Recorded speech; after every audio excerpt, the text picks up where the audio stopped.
പാലക്കാട് ഉപതെരഞ്ഞെടുപ്പിന്റെ ഭാഗമായിട്ട് ഇങ്ങനെ ഒരു പത്രസമ്മേളനത്തിൽ സംസാരിക്കേണ്ടി വരുമെന്ന് ഒരിക്കലും ഞാൻ കരുതിയതല്ല. നിങ്ങൾക്ക് എല്ലാവർക്കും അറിയുന്ന പോലെ തന്നെ ഈ ഒരു തിരഞ്ഞെടുപ്പ് പ്രഖ്യാപനത്തിന് ശേഷം ഞാൻ ഷാർജയിൽ കഴിഞ്ഞ 1.5 വർഷമായിട്ട് ഷാർജയിൽ ഒരു ആശുപത്രിയിൽ കുട്ടികളുടെ ഡോക്ടറായിട്ട് ജോലി നോക്കുകയാണ്. ആ ഒരു സമയത്ത് അല്ലെങ്കിൽ ആ സമയം മുതൽ ഇന്ന് വരെ ഞാൻ എൻ്റെ സ്റ്റാൻഡ് എപ്പോഴും വളരെ കൃത്യമായി രേഖപ്പെടുത്തിയ ഒരാളാണ്.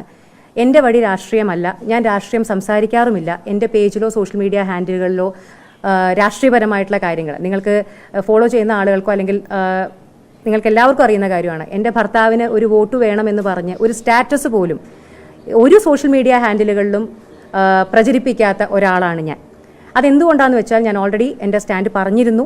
ഞങ്ങൾ രണ്ടുപേരും വ്യക്തിപരമായിട്ടുള്ള ഞങ്ങളുടെ ജീവിതം ഒഴിച്ചു നിർത്തിക്കഴിഞ്ഞാൽ ഞങ്ങളുടെ വഴി എന്തെന്ന് കൃത്യമായ ബോധ്യമുള്ളവരാണ്. അത് കൂട്ടിക്കലർത്താൻ ഇഷ്ടമില്ലാത്തവരാണ്. ഞാനൊരു കുട്ടികളുടെ ഡോക്ടർ എന്നുള്ള രീതിയിൽ സോഷ്യൽ മീഡിയയിലൂടെ എൻ്റെ ഇടപെടലുകൾ നടത്തുന്ന ഒരാളും അത് സോഷ്യൽ മീഡിയ എൻ്റെ ഒരു സംവേദന മാർഗമാക്കി ഉപയോഗിച്ച് ആളുകൾക്ക് ആരോഗ്യപരമായ കാര്യങ്ങളിൽ ഉപബോധം ഉണ്ടാക്കുന്ന അല്ലെങ്കിൽ അവർക്കൊരു അവയർനെസ് ഉണ്ടാക്കുന്ന ആളുമാണ്.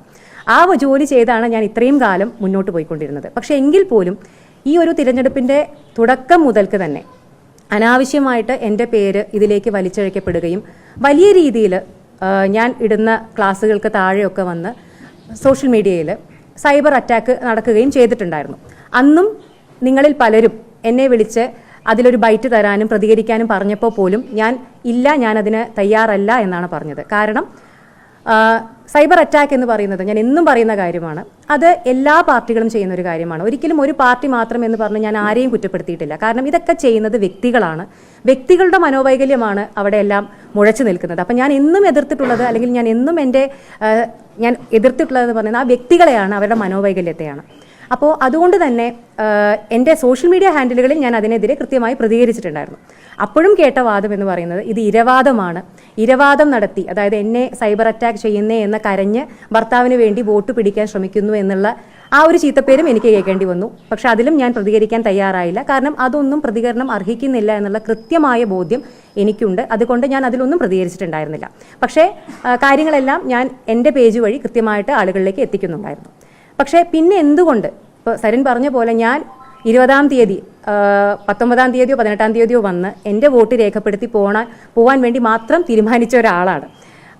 പക്ഷേ ഈ 2 ദിവസം മുന്നേ വരേണ്ടി വന്നത് എന്ന് പറഞ്ഞു കഴിഞ്ഞാൽ ഇന്നലെ വളരെ ദൗർഭാഗ്യകരമായിട്ട് വീണ്ടും അനാവശ്യമായി എൻ്റെ പേര്, അതും ഒരു വ്യാജ വോട്ടർ, ഒരു കള്ളി എന്നുള്ള രീതിയിൽ വ്യാജ വോട്ടിന് ഉടമ അല്ലെങ്കിൽ വ്യാജ വോട്ടർ പട്ടികയിൽ വ്യാജമായിട്ട് പേര് ചേർത്തു എന്നൊക്കെ പറഞ്ഞ്, അതും വളരെ ഉത്തരവാദിത്തപ്പെട്ട ഒരു പൊസിഷനിൽ ഇരിക്കുന്ന നമ്മുടെ പ്രതിപക്ഷ നേതാവ് അടക്കം പല രാഷ്ട്രീയ നേതാക്കളും പറഞ്ഞതായിട്ട് ഞാൻ ഷാർജയിൽ ഇരുന്നു കൊണ്ടാണ് ഇതൊക്കെ കണ്ടത്. എനിക്ക് വളരെയധികം വേദന ഉണ്ടാക്കിയ ഒരു കാര്യമാണ്. കാരണം രാഷ്ട്രീയം എന്ന് പറയുന്നത് എൻ്റെ ഭർത്താവിൻ്റെ പാതയാണ്, എൻ്റെ പാതയല്ല. ഞാൻ അതിൽ നിന്ന് എപ്പോഴും വിട്ടുനിന്ന ഒരാളാണ്.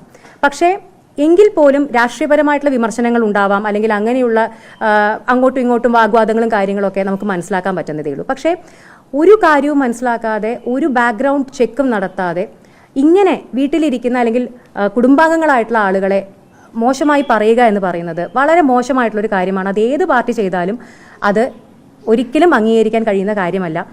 ഇപ്പം ഞാനിവിടെ വന്നിരിക്കുന്നതും ഒരു രാഷ്ട്രീയം പറയാനുമല്ല. കാരണം അതെൻ്റെ വഴിയല്ല. ഞാൻ പിന്നെയും പറയുന്നു, ഇന്ന് ഞാൻ വന്നിരിക്കുന്നത് വ്യക്തിപരമായിട്ട് എനിക്ക് നേരിട്ട ഈ അധിക്ഷേപം, അതിൻ്റെ ഉത്തരം ഞാൻ പറഞ്ഞല്ലേ മതിയാവൂ. കാരണം ഇത് കേട്ട് ഞാനൊരു വ്യാജ വോട്ടറാണ് എന്ന് കേട്ട് മിണ്ടാതിരിക്കേണ്ട ഗതികേട് എനിക്കില്ല. കാരണം ഞാനൊരു വ്യാജ വോട്ടറല്ല, 916 ഒരു ഒറിജിനൽ വോട്ടർ തന്നെയാണെന്നുള്ള പൂർണ്ണ ബോധ്യം എനിക്കുണ്ട്. അപ്പോൾ അതിൻ്റെ ഒരു കാര്യങ്ങൾ നിങ്ങളോട് പറയാൻ വേണ്ടിയിട്ടാണ് ഞാൻ വന്നത്. 2018 ഈ കാണുന്ന വീട് ഞാൻ വാങ്ങുന്നത്.